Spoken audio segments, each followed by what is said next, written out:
Red Deer doctors, who've been calling for a hospital expansion and improved cardiac services in the region for years, say they've uncovered data showing Central Alberta gets a fraction of the healthcare infrastructure funding that other parts of the province receive. The group, called the Society for Hospital Expansion in Central Alberta, obtained 10 years of data from 2008 until 2018 through the Freedom of Information and Protection of Privacy Act. They shared the information at a public meeting in Red Deer on Tuesday. "What we found was quite distressing," said Dr. Kim Jim, internal medicine specialist and nephrologist in Red Deer. According to the group's calculations, the Central Zone received $107 million in health infrastructure funding, which amounts to $228 per person over the last decade. Calgary's per-person spending rang in at $1,633 and Edmonton received $1,118. The North Zone received $2,086 per person and the South Zone was given $1,513. The data does not include projects worth less than $5 million, and the numbers reveal a provincial average in healthcare infrastructure spending that is 6 times the rate in Central Alberta. If you factor in newly funded projects, the group says the gap is even wider. "It is really quite stunning," said Jim. "If it was twice as much it would be a problem." Depending on how you look at the data, it's anywhere from 6 to 10 times as much.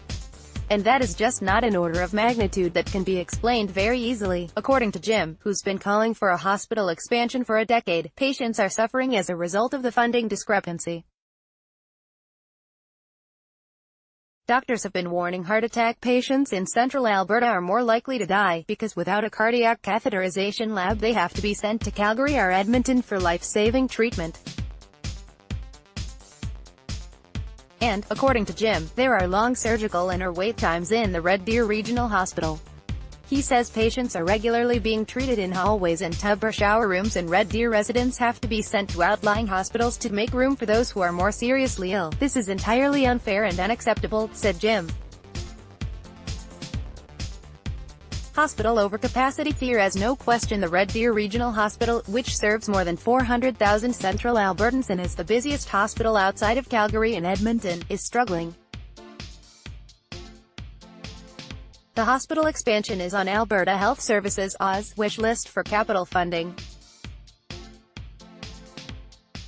And according to OZ's own document, the Red Deer Hospital is currently not meeting OZ performance measure targets for emergency room wait times, length of stay, and also has longer wait times for surgical procedures.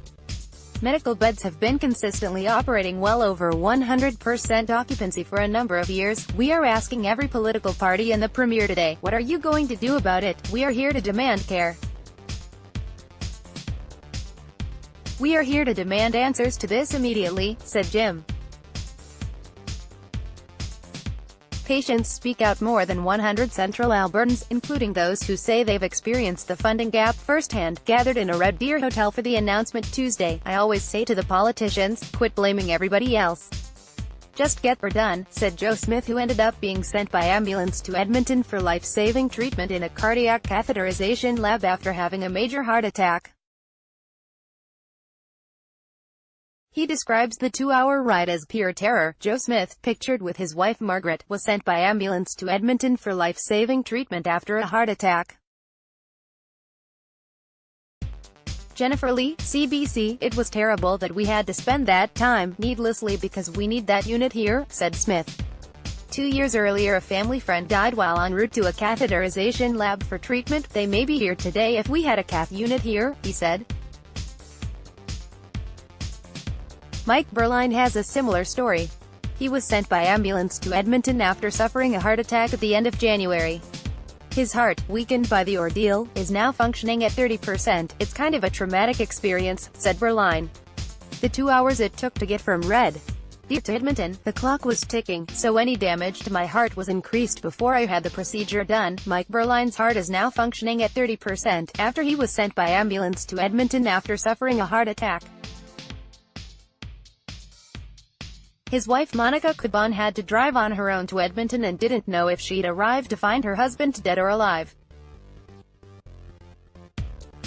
Jennifer Lee, CBC, his wife, Monica Caban, had to drive on her own to Edmonton and didn't know if she'd arrive to find her husband dead or alive. I think it's appalling.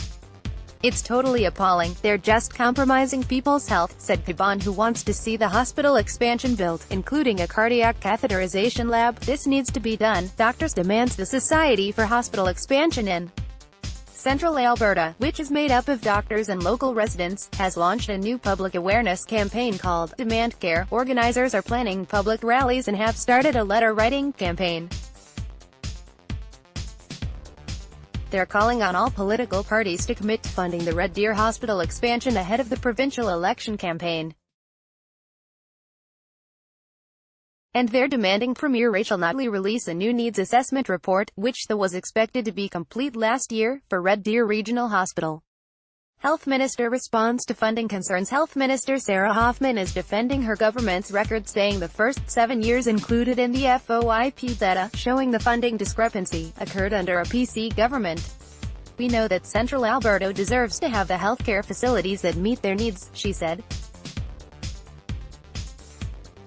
While Hoffman says the Notley government would include a hospital expansion in a spring budget, she will not say how much they'd be willing to set aside for the project, should the people of Alberta choose to re-elect, says a government. We will absolutely be investing in a hospital expansion in Red Deer.